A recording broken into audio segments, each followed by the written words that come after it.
Hello बच्चों, स्वागत है आप सभी का आज के इस वीडियो में। जैसा कि हम सभी जानते हैं कि अभी हम लोग कक्षा 11वीं का गणित का अध्याय 5वां, जिसका शीर्षक है सममित संख्याएं और द्विघातीय समीकरण, जिसे अंग्रेजी में complex number and quadratic equation के नाम से जाना जाता है, उसे अभी हम लोग पढ़ रहे हैं। आगे बढ़ते हुए मैं आपको बता दूं कि इससे पहले हम लोगों ने इस अध्याय से जुड़े 10 वीडियो यानी कि 10 लेक्चर कंप्लीट कर दिए हैं। यदि आप लोग वह सारा वीडियो नहीं देखे हैं तो सबसे पहले आप वो सारा वीडियो अच्छी तरीके से देखिए, समझिए, उससे में जो कॉन्सेप्ट है उसको अपने टेक्स्ट बुक से, अपने किसी भी रेफरेंस बुक से, एनसीईआरटी बुक से उसके क्वेश्चन को सॉल्व कीजिए, प्रश्नों को हल कीजिए और उसके बाद यह लेक्चर को देखिए, ताकि आपको यह लेक्चर अच्छी तरीक़ा से, बहुत अच्छी तरीक़े से समझ में आ जाए। क्योंकि मैं जितना भी लेक्चर आगे बढ़ा रहा हूँ वो सारा लेक्चर आपस में कनेक्टेड है, एक दूसरे से इंटरलिंक है। इसलिए यदि आप यह सोचेंगे कि हम एक लेक्चर छोड़ के आगे बढ़ जाएंगे तो हो तो जाएगा, लेकिन आपको वो फीलिंग नहीं आएगी, आपको वो उस तरीक़ा से समझ नहीं आएगा जिस तरीक़ा से आपको समझ में आना चाहिए। फिर होगा क्या कि आप तो +2 के लिए तैयार हो जाओगे, लेकिन कॉम्पिटिटिव लेवल में आपको फिर बेसिक कॉन्सेप्ट के लिए दिक्कत हो जाएगा। इसलिए मेरी सलाह है कि आप सबसे पहले शुरू से लेकर सारे वीडियो पूरी अच्छी तरीक़ा से देखिए, उसकी हर एक कॉन्सेप्ट के क्वेश्चन को सॉल्व कीजिए और फिर आगे बढ़िए। तो आगे बढ़ते हुए मैं बता दूं कि आज इस अध्याय का 11वां वीडियो है, यानी कि भाग 11 है। और इस वीडियो में हम लोग क्या पढ़ने वाले हैं, तो इस वीडियो में हम लोग ध्रुवीय निरूपण के बारे में पढ़ेंगे और उदाहरण के बारे में पढ़ेंगे। हालांकि इसके पहले वाला वीडियो यानी कि भाग 10वां में हम लोगों ने आर्गन तल क्या होता है उसके बारे में पढ़ा था और फिर ध्रुवीय निरूपण का एक इंट्रोडक्शन लिया था। क्या लिया था? ओवरव्यू लिया था। क्या लिया था? इंट्रोडक्शन या कहीं ओवरव्यू ले लिया था। आज इसी टॉपिक को हम लोग और ये डीप में जाएंगे और इसको डिटेल में पढ़ेंगे, ताकि आपको और भी अच्छी तरीके से समझ में आ जाए। हालांकि इसके जो एक कॉन्सेप्ट होता है, जो आपके माइंड में एक फिगर बनना चाहिए इस टॉपिक का, वो मैंने इसके पिछले वाले वीडियो में बहुत अच्छा तरीक़े से बना दिया था। अब यदि आपको वो फिगर अपने माइंड में इस टॉपिक लाना है तो आपको भाग 10वां देखना होगा। आज की इस वीडियो में हम भाग 10 को जहाँ पे छोड़ के आए थे वहाँ से कुछ आगे बढ़ेंगे, इस विषय को लेकर, इस टॉपिक को लेकर, उसके बारे में कुछ और नया चीज़ जानेंगे। तो चलिए बिना समय को देर किए आज के इस वीडियो को शुरुआत करते हैं। बच्चों, इसके पिछले वाले वीडियो में हम लोगों ने यह जान लिया था कि ये जो z = r × cos b + i sin b होता है, इसी को हम लोग क्या कहते हैं? ध्रुवीय निरूपण। अब ये कहाँ से आया, क्यों आया, यहाँ पे r क्या है, cos b क्या है, b क्या है, sin b क्या है, यहाँ पे b क्या है, ये सारा चीज़ हमने पिछले वाले लेक्चर में ना सिर्फ समझाया था बल्कि आपको दिखाया भी था। आपको आर्गन तल पे दिखाया था, आपको या कहिए कि आपको ग्राफ पेपर पे ये एक सममित संख्या को दर्शा के दिखाया था। इसलिए मैं कह रहा हूँ कि यदि आपको इस विषय का, इस टॉपिक का फीलिंग लाना है, फील लाना है अपने अंदर, तो अपने माइंड में इस विषय का फिगर लाना है, चित्र लाना है, तो आपको सबसे पहले भाग 10वां देखना होगा। तो चलिए आगे बढ़ते हैं। जैसा कि हमने अभी बताया कि हमने पिछले वीडियो में ये वाला जान लिया था कि ध्रुवीय निरूपण किसे कहा जाता है, तो इससे कहा जाता है किसी भी सममित संख्या, यदि कोई भी सममित संख्या इस फॉर्म में आपको दिखे, इस रूप में दिखे, तो हम लोग क्या कहेंगे कि वह एक ध्रुवीय निरूपण के रूप में है। अब यह, इसको आप एक फॉर्मूला मान लीजिए, कुछ भी मान लीजिए, लेकिन यह इसे ही हम लोग ध्रुवीय निरूपण कहते हैं। अब यहाँ पर r, ये जो आपको r दिख रहा है, ये z = r × cos b + i sin b, तो ये जो r है वो, इसका r का वैल्यू क्या हमने बताया था?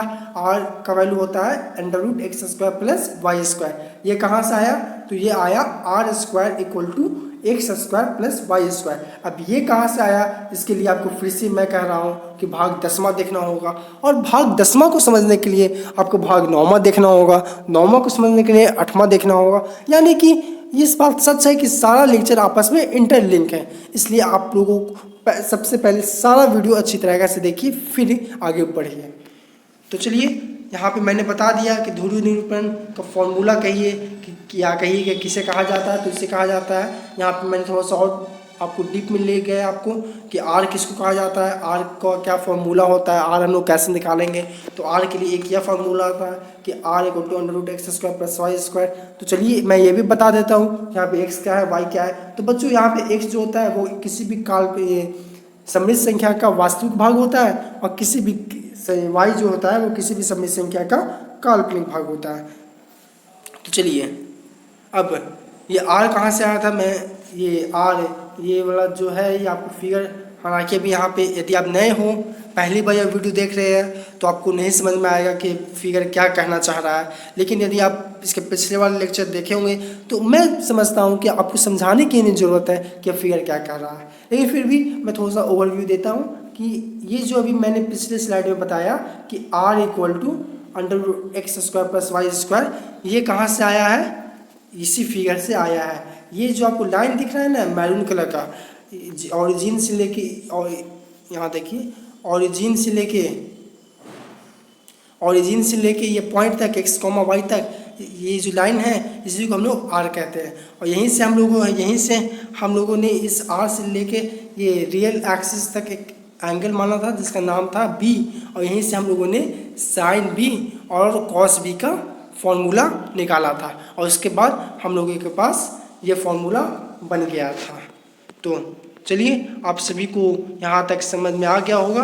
और ये आर को हम लोग इसके पिछले वीडियो यानी कि आई थिंक 9वां कि 8वां वीडियो में ये जाना था कि इसी आर को हम लोग एक और नाम से जानते हैं। क्या नाम से जानते हैं, तो अंग्रेजी में मॉडुलस और हिंदी में मापांक, यानी कि सममित संख्या का मापांक के नाम से जाना जाता है। क्या जाना जाता है, तो आर जाना जाता है, जिसे अंग्रेजी में हम लोग कहते हैं modulus of a complex number.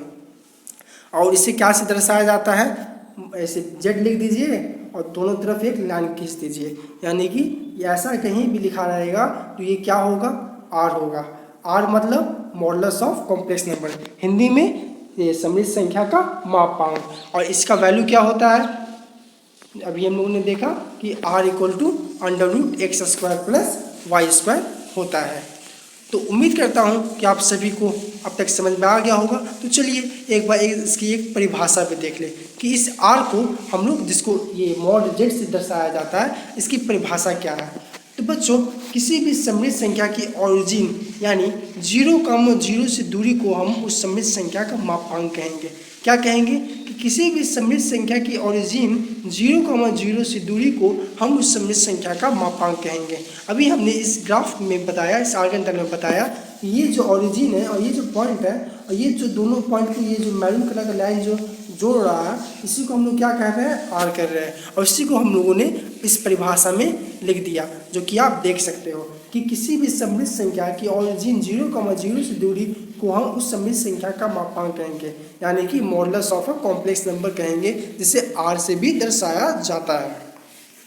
तो मैंने पूरी कोशिश की है कि यदि आप नए भी हो तो भी आपको अच्छी तरीके से समझ में आ जाए, लेकिन फिर भी यदि आपको और अच्छी तरीके से समझना है तो आप इसके पिछले वाले लेक्चर को देखिए।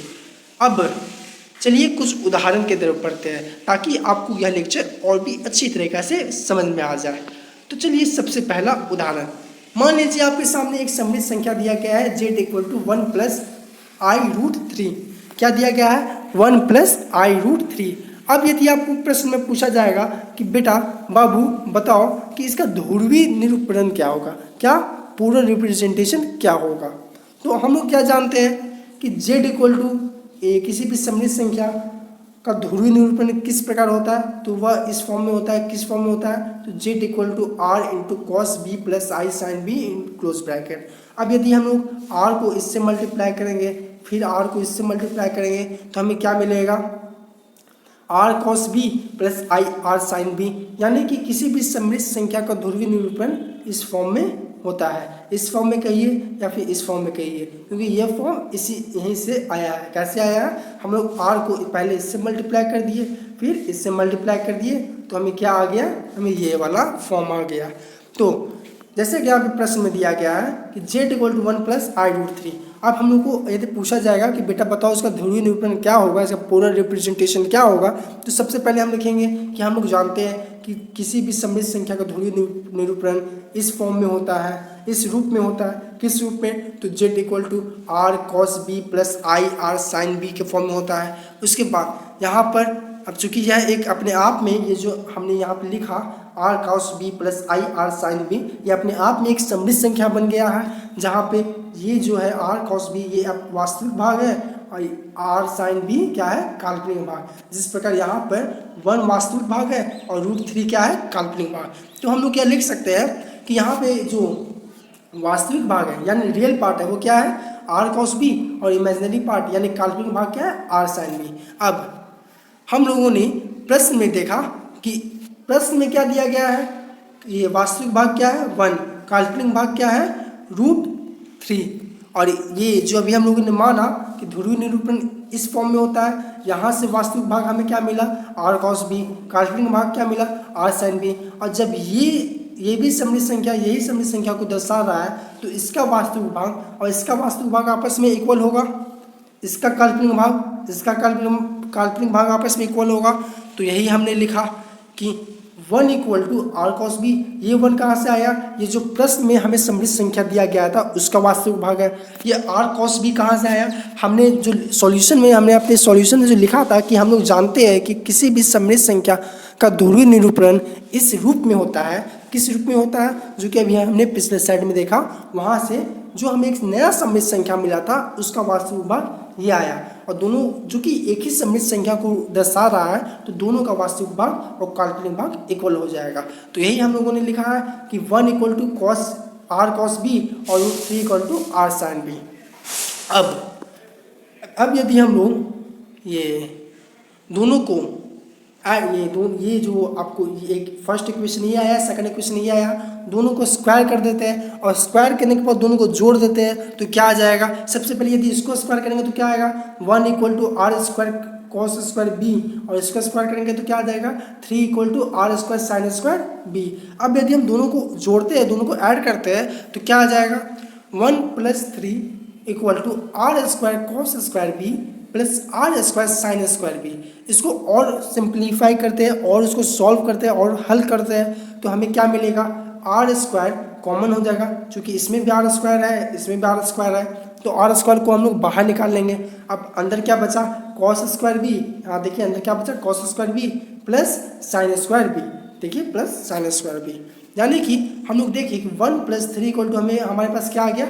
Are square into cos square b plus sine square b.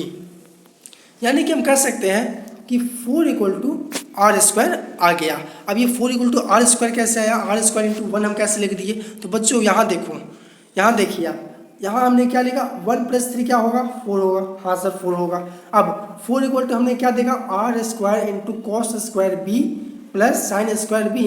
अब हम लोग कक्षा 10वीं तक या पढ़ के आया है कि cos square b plus sine square b, या कहिए sine square b plus cos square b क्या होता है?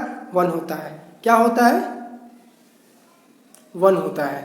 अब चूंकि ये ब्रैकेट में ये अलग है, आर स्क्वायर हमने यहाँ से कॉमन ले लिया और ये अलग ब्रैकेट में है। क्या अलग ब्रैकेट में है? Cos square b plus sine square b. और हम लोग जानते हैं कि cos square b plus sine square b का वैल्यू क्या होता है? 1 होता है। तो इसी को हम लोग क्या 1 नहीं लिख सकते? हाँ सर बिल्कुल 1 लिख सकते हैं। तो यही तो हमने लिखा है बच्चों। देखो 4 equal to r square into 1। 1 कहाँ से आया? साइन स्क्वायर प्लस ये sine square b plus cos square b. अब 1 को लिखने से तो कुछ फर्क पड़ेगा नहीं, तो हम लोग 1 को हटा ही देते हैं, तो 4 इक्वल टू आर स्क्वायर लिख सकते हैं। यहाँ से यदि अब हम लोग आर का वैल्यू, चूँकि यहाँ पे आर स्क्वायर है और हमें क्या चाहिए? आर चाहिए। आर क्यों चाहिए?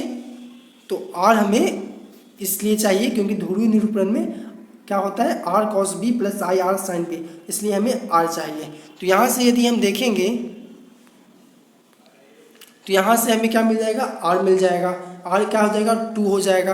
अब ठीक उसी प्रकार यदि हम ये कॉस बी का यहाँ से निकल जाएगा, ये देखिए यहाँ से हमने ये 2 इक्वेशन लिखा था ना, तो आर का वैल्यू हमें मिल गया। तो यहाँ से कॉस बी और साइन बी का वैल्यू मिल जाएगा। आर का वैल्यू 1 1 पुट कर दें, 2 2 पुट कर देंगे जो आया। तो उसके बाद कॉस बी और साइन बी का वैल्यू क्या आएगा? ये देखिए कॉस बी का वैल्यू आ जाएगा 1/2 और साइन बी का वैल्यू क्या आ जाएगा √3/2। कैसे?